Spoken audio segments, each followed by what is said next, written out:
안녕하세요, 시윤TV입니다. 미국과 이란 사이에 전운이 짙어진 가운데 이란과 대미 공동전선을 구축해오던 러시아와 중국이 자국의 불똥이 튈 것을 우려해 이란과 거리두기에 나섰다고 월스트리트저널이 5일 보도했습니다.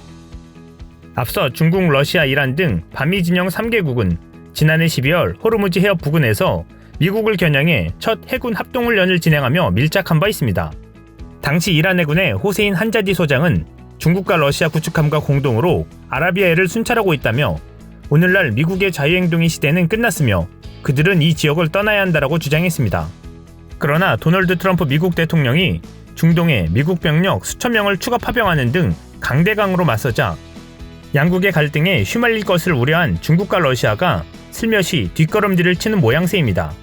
월스트리트저널은 이제 이란이 의지할 곳은 이란 자신과 시아파 민병대 그리고 최근 미국의 공습으로 폭사한 가셈 솔레이마니 쿠르드군 사령관이 레바논과 이라크, 시리아, 예멘 등지에서 양성한 일부 친이란 세력밖에 남지 않았다고 설명했습니다.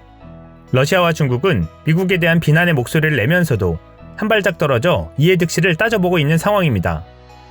오히려 러시아 국방 싱크탱크 캐스트 러슬란 푸코프 국장은 러시아가 미국과 이란 갈등으로 이란산 원유 수입과 관련해 단기적 이득을 볼 수 있다고 전망했습니다. 푸코프 국장은 러시아는 싸움에 개입할 의사가 전혀 없으며 가능한 거리를 두려고 한다면서도 계속해서 이란에 대한 지지를 표현할 것이라고 분석했습니다. 지난 3일 세르게이 라브로프 러시아 외무장관은 마이크 폼페이오 미국 국무장관과의 통화에서 솔레이마니 사령관 사례는 국제법을 크게 위반한 것이며 모든 문제를 협상 테이블에서 해결하라고 촉구한 바 있습니다. 왕이 중국 외교 담당 국무위원 겸 외교부장도 지난 4일 이란 외무장관과의 통화를 통해 미국이 무력을 남용하는 것을 중단해야 한다라고 밝힌 바 있습니다. 다만 주펑 난징대 국제문제연구소장은 중국은 미국과 이란의 갈등에 관심을 보이지 않고 있다라며 앞서 3국 간 합동훈련도 실질적인 의미보다는 상징적인 의미라고 해석했습니다. 알렉산더 가브에프 카네기 모스크바 센터의 선임 연구원은 이들 두 국가가 미국과 이란의 긴장 상태에 대해 내심 기뻐하고 있다는 분석도 내놨습니다. 중동에서의 충돌로 동유럽과 아시아에 대한 미국의 관심이 분산될 것을 기대하고 있다는 것입니다. 한편 고립무원에 빠진 이란은 군사적 대응을 서두르지 않으려는 모습입니다.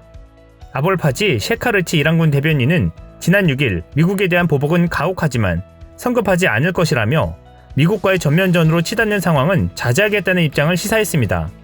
테헤란 중동전략연구소의 아바스 아슬라니 선임연구원도 이란은 전쟁 개시가 아니라 대응과 보복에 관해 이야기하고 있다고 설명했습니다. 아슬라니 연구원은 또 이란 역시 러시아와 중국이 이란을 대신해 미국과 전쟁을 벌이지 않을 것이라고 본다라면서 그 대신 이들이 정치적 지지나 일부 국제기구에서의 지지를 보낼 것이라고 밝혔습니다. 다만 아슬라니 연구원은 안보리 제재로 인해 이들 국가가 이란에 무기를 제공할 수 있을지는 의문이라고 덧붙였습니다. 결국 중국과 러시아를 뒷배라 생각했던 이란은 난감한 상황에 빠진 모양새입니다. 미국에 대한 보복의 결의를 다지고 있는 이란의 행보에 전 세계가 주목하고 있습니다. 이상 시윤TV였습니다.